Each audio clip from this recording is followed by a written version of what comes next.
तो साथियों अब इस चीज़ का ऐलान हो चुका है कि बीपीएससी टीआरई 4.0 में एकल परीक्षा होगी, 2 परीक्षा नहीं होगा, यानी कि पीटी मेंस नहीं होगी। और ये सीएम सम्राट चौधरी का ऑफिशियल ट्विटर हैंडल है। इस पर जब आप नीचे आते हैं तो यहाँ पे इन्होंने ट्वीट किया है और यहाँ पे इन्होंने लिखा है कि छात्रों की मांगों को लेकर सरकार शुरू से ही गंभीर रही है।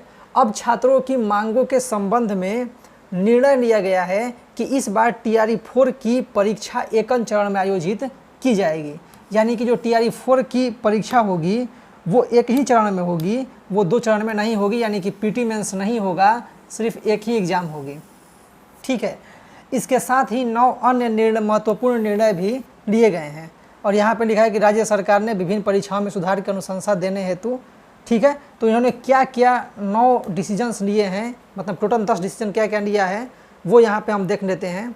ये जो इन्होंने ट्वीट किया है वो चीज़ें यहाँ पे हैं और इसको हम एक एक करके ऊपर से पढ़ते चलेंगे कि क्या क्या चीज़ें इन्होंने कही हैं। ठीक है, तो सबसे पहला जो पॉइंट है कि टीआरई 4 की भर्ती प्रक्रिया में एकल परीक्षा का आयोजन होने संबंधी मांग को स्वीकार करने का एवं एक अभ्यर्थी एक परिणाम के संदर्भ में नियमानुसार अग्रेतर कार्यवाही करने का निर्णय लिया गया है। यानी कि 2 जो महत्वपूर्ण मांग थी छात्रों की, सबसे पहला ये कि यहाँ पर टीआरई 4 का जो एग्ज़ाम है वो एकल परीक्षा हो, पीटी मेंस लागू नहीं किया जाए, और दूसरा कि एक अभ्यर्थी एक परिणाम जो है वो घोषित किया जाए, यानी कि एक छात्र के लिए एक ही परिणाम घोषित किया जाए। क्या होता था कि किसी स्टूडेंट का 9th 10th में भी रिजल्ट आ जाता था, 11th 12th में भी रिजल्ट आ जाता था, तो ऐसी स्थिति में क्या होती थी कि सीटें खाली रह जाती थी। इसलिए अब यहाँ पे कहा जा रहा है कि एक जो अभ्यर्थी हैं उनका एक ही परिणाम घोषित कर दिया जाए। पहले पूछ लिया जाए कि रेफरेंस ले लिया जाए कि कौन सा आपके लिए महत्वपूर्ण है और उसके हिसाब से जो परिणाम है वो घोषित किया जाए। तो ये 2 मांगे जो है वो मान ली गई है। तीसरा जो सबसे महत्वपूर्ण मांग था कि नेगेटिव मार्किंग हटना चाहिए, उसके बारे में अभी कुछ भी जानकारी नहीं दी गई है।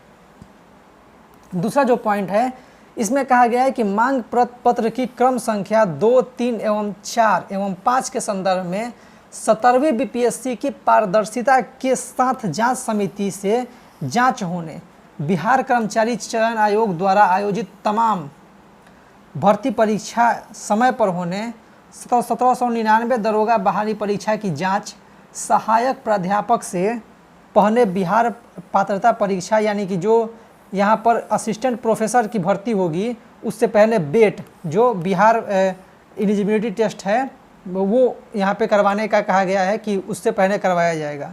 के संदर्भ में सर्वसम्मति से यह निर्णय लिया गया है कि परीक्षा सुधार के संबंध में माननीय उच्च न्यायालय पटना के न्यायाधीश की अध्यक्षता में गठित होने वाली कमेटी के समक्ष शिकायतकर्ता साक्ष्य सहित अपना पक्ष अथवा सुझाव रखेंगे।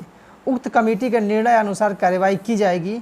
1799 दरोगा बहाली परीक्षा की अग्रेतर प्रक्रिया उक्त कमेटी के प्रतिवेदन के पश्चात ही की जाएगी एवं बिहार कर्मचारी चयन आयोग द्वारा यथाशीघ्र कैलेंडर जारी कर ससमय परीक्षा लेने के संबंध में कार्रवाई की जाएगी।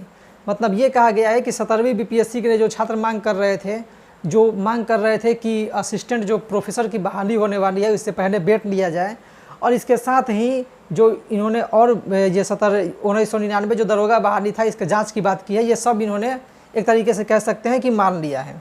ठीक है, इसके साथ ही अगर बात करें तीसरा पॉइंट तो यहाँ पे लिखा है पुस्तकालयाध्यक्ष, यानी कि जो लाइब्रेरियन की बहाली की डिमांड की जा रही थी, जो लाइब्रेरियन की बहाली की मांग की जा रही थी, उसको भी स्वीकार किया गया है कि लाइब्रेरियन की बहाली जल्द से जल्द जितनी भी सीटें खाली हैं उनकी मतलब रिक्ति की गणना करके और जल्द से जल्द करवाई जाएगी। यहाँ लिखा है कि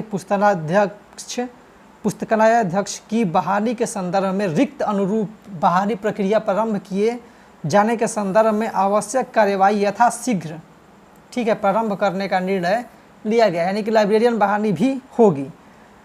बिहार सरकार की भर्ती प्रक्रियाओं में संविदा कर्मियों को दिया जाने वाला अंक एवं वेटेज देने की स्थिति में अलग कोटे का निर्धारण किए जाने के संदर्भ में एक उच्च स्तरीय कमेटी बनाकर सरकार के प्रावधानों के आलोक में विचार किया जाएगा।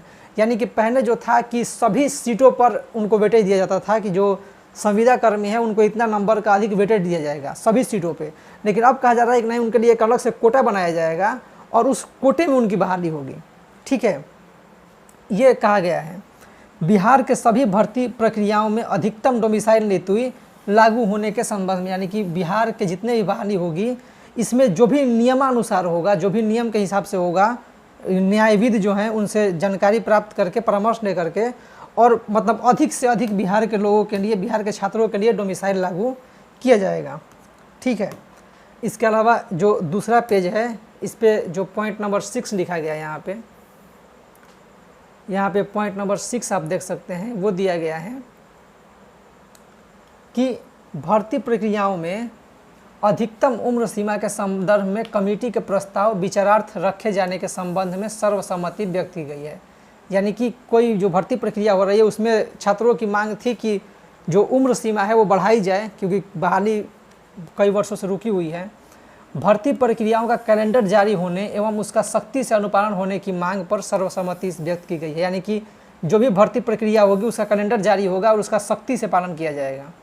सरकार द्वारा बीपीएससी के तर्ज पर आयोजित तमाम भर्ती प्रक्रियाओं का प्रश्न पत्र, ओएमआर शीट, उत्तर पुस्तिका का पारदर्शिता का अनिवार्य अनुपालन सुनिश्चित करने हेतु माननीय उच्च न्यायालय पटना के न्यायाधीश की अध्यक्षता में गठित होने वाली कमेटी के समक्ष प्रस्ताव लाने पर सर्वसम्मति व्यक्त किया गया है।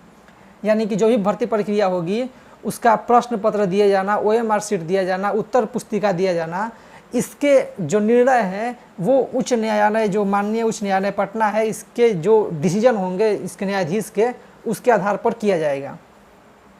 बीपीएससी द्वारा आयोजित एईडीओ, सेनेटरी आदि परीक्षा के पेपर लीक की निष्पक्ष जांच हेतु ईओयू द्वारा नियम संगत आवश्यक कार्रवाई की जा रही है। सभी प्रतियोगी परीक्षाओं में पारदर्शिता, निष्पक्ष और जवाबदेही सुनिश्चित करने के लिए सर्वसम्मति से प्रतिबद्धता व्यक्त की गई है। इतना जो 10 पॉइंट है इस पर सर्वसम्मति बनी है और इसके आधार पर आज जो है वो मतलब जो स्टूडेंट लीडर्स थे और जो सरकार के अधिकारी थे उनके बीच में सहमति बनी है। यहाँ पे आप देख सकते हैं कि किनके किनके सिग्नेचर हैं। यहाँ पे जो एसएसपी हुए हैं पटना, उनका सिग्नेचर है, पटना के डीएम, विशेष सचिव शिक्षा विभाग बिहार, पुलिस उप महानिरीक्षक आर्थिक अपराध इकाई बिहार, और यहाँ पे सचिव जो हैं वो शिक्षा विभाग के, इतने लोगों का सिग्नेचर है। और यहाँ पे जो है सारे स्टूडेंट लीडर्स जो गए थे वहाँ पे, टोटल 13 स्टूडेंट लीडर्स हैं। ठीक है, जिनमें दिलीप कुमार, सौरभ कुमार, ये सब हैं। तो ये इनके बीच में ये सहमति बनी है और इसके आधार पर ये फैसला लिया गया है। अगर आपके मन में कोई कन्फ्यूजन है, आप कुछ पूछना चाहते हैं तो उसको भी कमेंट बॉक्स में लिखिएगा। उसके बारे में मैं आपको अधिक से अधिक जानकारी देने की पूरी कोशिश करूँगा और पूरी सही जानकारी देने की कोशिश करूँगा। जो भी ऑफिशियल जानकारी होगी वहीं हम आप तक पहुँचाएँगे। ऐसा ही कोई हवा हवाई बातें आप तक हम नहीं पहुँचाएँगे। तो इस वीडियो में इतना ही। वीडियो को पूरा देखने के लिए दिल से बहुत बहुत धन्यवाद।